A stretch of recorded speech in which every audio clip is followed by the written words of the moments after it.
अशा पद्धतीने ज्यांच्याकडे बहुमत असेल त्यांनाच अधिकृत ते त्या पक्षाचे मालक आहेत, तो पक्ष त्यांचा आहे, अशा प्रकारे जर निर्णय येत राहिले तर ही अत्यंत राजकीयदृष्ट्या आणि घटनात्मकदृष्ट्या अत्यंत महत्त्वाची आणि गांभीर्याची घटना आहे. आणि म्हणून या गोष्टीकडे, या निर्णयाकडे आज संपूर्ण भारतातील जे कायदेतज्ञ आहेत, राजकीय तज्ज्ञ आहेत, त्यांच्यामध्ये एक प्रकारची फार मोठी गंभीर चर्चा आहे. कारण अशा पद्धतीने जर एक दोन आमदार बाहेर पडून जर तो पक्ष त्यांचा होत असेल आणि ते आमदार खासदार आहेत म्हणून त्यांना अधिकार आहे, म्हणून त्यांच्याकडे बहुमत आहे, अशा प्रकारे जर निर्देश दिले गेले, देत राहतील आणि अशा प्रकारे जर विधानसभा अध्यक्ष निर्णय देणार असतील तर सुप्रीम कोर्टाला मग काय भूमिका आहे. आणि महाराष्ट्रातील घटना तर अशी अत्यंत लक्षात घेण्यासारखी आहे की सुप्रीम कोर्टाने गेल्या 6 महिन्यामध्ये जे काही निर्णय दिले होते, जे काही अवलोकन केलं होतं, त्या दृष्टीने ज्या गाईडलाईन्स विधानसभा अध्यक्षांच्या समोर होत्या त्या गाईडलाईन्सला संपूर्ण दुर्लक्षित करण्यात आलेलं आहे. आणि हे दुर्लक्षित केल्यामुळे, कारण यातले अत्यंत महत्त्वाचे मुद्दे जे होते ते म्हणजे यांनीच अध्यक्षांनी उल्लेख केलेले की शिवसेनेची 1999चीच घटना ग्राह्य धरण्यात आली. मग 2018ची का नाही? 2018ला शिवसेनेतर्फे जे काही डॉक्युमेंट्स, जी काही पत्र पक्षप्रमुख या पदाला मान्यता देणारी जी निवडणूक आयोगाकडे दाखल करण्यात आलेली होती, त्या 2018च्या घटनेला इथे मान्यता देण्यात आलेली नाही. हा अत्यंत महत्त्वाचा मुद्दा त्यांनी आपला वेगळा केलेला आहे. आणि 1999ची घटना त्यांनी मान्य केल्यामुळे त्यावेळेचे जे शिवसेना प्रमुख आहेत त्यांना संपूर्ण अधिकार आहेत. माननीय उद्धव बाळासाहेब ठाकरे यांना आणि त्यांचं पक्षप्रमुख पद जे आहे त्याला 99च्या घटनेमध्ये कुठेही स्थान नाही. आणि म्हणून यांनी अत्यंत दुष्ट हेतूने आणि ज्याला मिलीभगत म्हणता येईल अशा प्रकारे संपूर्ण निर्णय हा एक षडयंत्राचा भाग होऊन तो जाहीर करण्यात आलेला आहे. आणि त्यामुळे पक्षप्रमुख या नात्याने उद्धव बाळासाहेब ठाकरे यांना अधिकार नाकारण्यात आलेला आहे. पण मग आज सर्वीकडे चर्चा आहे, तोच मुद्दा आता नवीन नाही राहिलेला नाही, अगदी खेड्यापाड्यापर्यंत पसरलेला आहे की 2018ची घटना मान्य न करण्यात आल्यामुळे पक्षप्रमुख यांना असलेले अधिकार नाकारण्यात आलेले आहेत.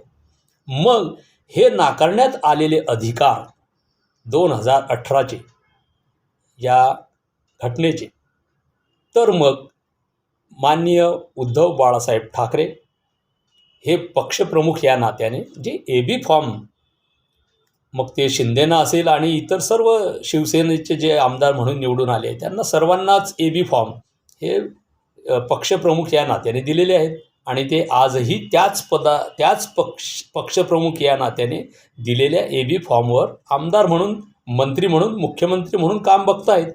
मग असं असताना हे जर AB फॉर्म जर वैध आहेत, AB फॉर्म जर लिगल आहेत, तर मग पक्षप्रमुख पद हे कसं काय अमान्य करता येईल? 2018ची घटना कशी काय अमान्य करता येईल? हे अत्यंत साधारण सर्वांच्या अगदी खेड्यापाड्यापर्यंतचे हे विषय प्रत्येकाच्या लक्षात आलेले आहे. परंतु इथे जाणून बुजून हे सर्व संपूर्ण षडयंत्र आहे. याच्या पाठीशी भारतीय जनता पार्टीचे वरिष्ठ नेते आणि सर्वच याच्यामध्ये मग ही 40 जे गेलेले आहेत शिवसेनेचे, हे सर्व लोक या गुन्ह्याचे एक प्रकारे सहभागी असलेले लोक आहेत. आणि त्यामुळे महाराष्ट्रामध्ये ही घटना जी घडलेली आहे, कारण मग डिस्क्वालिफिकेशन बिल, पक्षांतरबंदी कायद्याला काही अर्थच राहत नाही. आणि आता याच्यामध्ये जास्त बारकाईने आपल्याला काही खोलात जाऊन चालणार नाही, परंतु साधारण विषय असा आहे की महाराष्ट्रामध्ये ज्या पद्धतीने हा निकाल विधानसभा अध्यक्षांनी दिलेला आहे, त्यामुळे हे जे पक्षांतर बंदीचा जो इतिहास लिहिला जाईल त्याच्यामध्ये महाराष्ट्राचे विधानसभा अध्यक्ष नार्वेकर यांनी अशा प्रकारे हा अन्यायकारक निर्णय दिलेला आहे. आणि त्यामुळे संपूर्ण राजकीय विश्वामध्ये जे काही अशा प्रकारचे ज्या ज्या वेळेला घटना घडतील, एखादा मान्यताप्राप्त पक्ष त्याच्यातून 2-5-10 लोक जर सोडून जात असतील तर त्यांना डिस्क्वालिफिकेशन बिल लागू न होता तेच मालक होऊन राहिले, अशा प्रकारचा इतिहास आणि अशा प्रकारचा पायंडा जर पडला तर मग हे राजकीय आणि लोकशाही यंत्रणेला, संविधानाच्या एकंदर व्यवस्थेला हे अत्यंत धोकादायक आहे. कारण याच्याने संपूर्ण राजकीय क्षेत्रामध्ये आणि पक्षांच्या एकंदर इतिहासामध्ये आणि व्यवहारामध्ये ही जी अंधाधुंदी माजेल, त्यामुळे राजकीय क्षेत्रातील लोकांना फार मोठ्या अनेक गंभीर संकटांना सामोरं जावं लागेल. आणि बऱ्याचदा ती संकटं ही इतकी गंभीर असतील की त्यातनं अंधाधुंदीच्या वातावरणामध्ये हे कामं करणे, लोकहिताकरता जे काही कामं करायची आहेत ती बाजूला पडून संपूर्ण लक्ष हे कायद्याच्या लढाईमध्येच जाणार आहेत.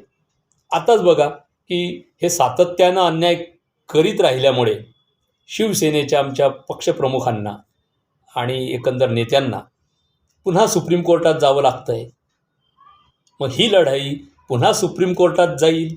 पुन्हा मग ते जज जे असतील सुप्रीम कोर्टाचे ते मागच्या या संपूर्ण प्रकरणाचा आढावा त्यांच्यासमोर आलेलाच आहे. आणि त्यातून जो निर्णय येईल तो निर्णय मग कुठेतरी न्यायाचा असेल, अशा प्रकारची आता एक साधारण आशा आहे. कारण येणाऱ्या निवडणुकांच्या आधी हा प्रश्न निकाली निघणं अत्यंत आवश्यक आहे. कारण लोकसभा इलेक्शन निवडणूक असेल, विधानसभेची असेल, इतर अनेक निवडणुका लागोपाठ होतील. त्याच्यामध्ये एकाच वेळेला शिवसेना आणि चिन्हाचे हे वाद हे असता कामा नये. ते आजच मिटलेले या निवडणुकांच्या आधी मिटणं आवश्यक आहे. आणि म्हणून आम्हाला अशी आशा आहे की सुप्रीम कोर्टामध्ये 1 ते 1.5 महिन्यामध्ये या विषयावर निर्णय होईल आणि तिथे योग्य तो न्याय मिळेल. कारण सुप्रीम कोर्टाने ज्या गाईडलाईन्स आधी दिलेल्या आहेत त्याच्यामध्ये गोगावले, शिंदे, विधानसभा अध्यक्ष, राज्यपाल यांच्यावर दोष आणि अशा प्रकारचे दोषारोप ठेवलेले आहेत. त्यांना अमान्य केलेले आहेत त्यांचे निर्णय. आणि म्हणून आम्हाला शिवसेनेच्या सर्व कार्यकर्त्यांना, पदाधिकाऱ्यांना, शिवसैनिकांना आशा आहे की सुप्रीम कोर्टामध्ये आम्हाला येत्या 1 ते 1.5 महिन्यामध्ये आमची खरी शिवसेना ही माननीय उद्धव बाळासाहेब ठाकरे यांचीच असणार, अशा प्रकारची आशा आम्हाला अजूनही आहे. आणि तो निर्णय होईल, तो निर्णय येईल. अशा प्रकारे संविधान आणि लोकशाहीचं जे खून झालेलं आहे महाराष्ट्रामध्ये तो आम्हाला अत्यंत धक्कादायक आहे. अशा प्रकारे महाराष्ट्रामध्ये लोकशाहीचा खून व्हायला नको. महाराष्ट्राची संस्कृती ही वेगळी आहे, राजकीय संस्कृती वेगळी आहे, राजकीय परिस्थिती वेगळी आहे. अशा वातावरणामध्ये काही लोकांच्या हट्टाग्रहामुळे, काही लोकांच्या षडयंत्रामुळे, आमिषामुळे याला जे लोक बळी पडलेले आहेत त्यातून महाराष्ट्राला कलंक लागलेला आहे. हा कलंक धुवून काढण्याचं काम सुप्रीम कोर्ट करेल अशी आम्हाला पुण्याच्या आशा आहे.